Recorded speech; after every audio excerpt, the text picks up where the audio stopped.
Okay, just pulled it out of the oven. I know you can't see my face, but I thought it'd be better that you can see in the bowl.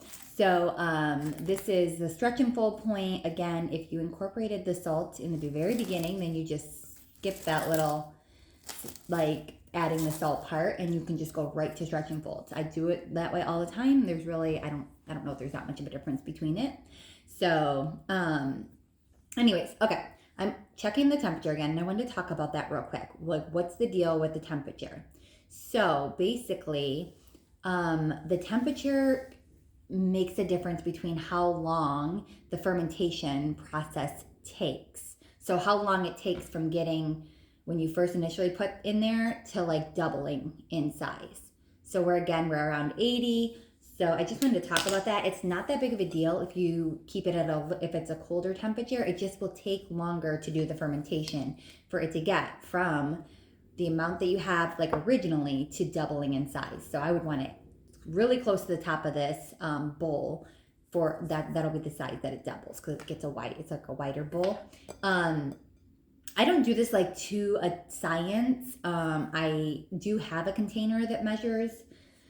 But I just found that it's pretty easy going at this point, just because I've done it so many times. Okay, so what you want to do is have a bowl of water. I have a bowl of water on the other side of here. Get your hands wet, and then you just get under it, pull it up, try not to tear it, and then set it down on the other side.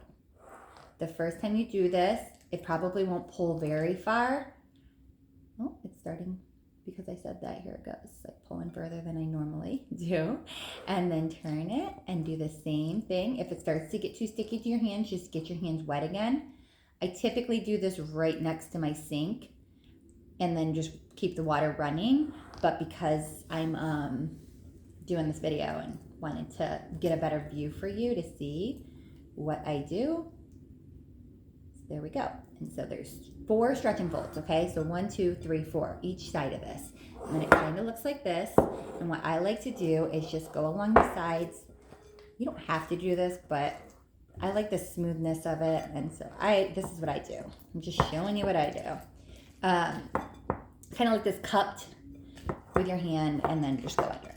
That's it, okay? Very simple. I'm gonna do this about 4 to 6 times. Just depends. So, and it's every half hour. Some people do like every 15 minutes at first, or I don't know. I just pretty much do it about every half hour. Sometimes I'll do it like 15 minutes. It just, I don't know.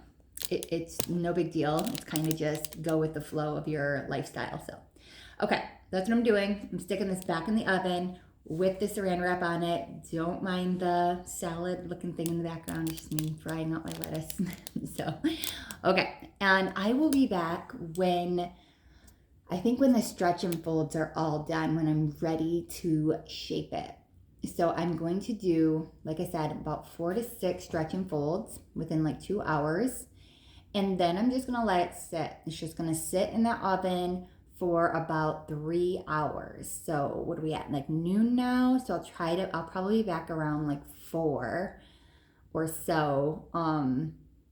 Just depends. I want this to double. So that's the bulk fermentation. Originally, I want it to double before I do my shaping.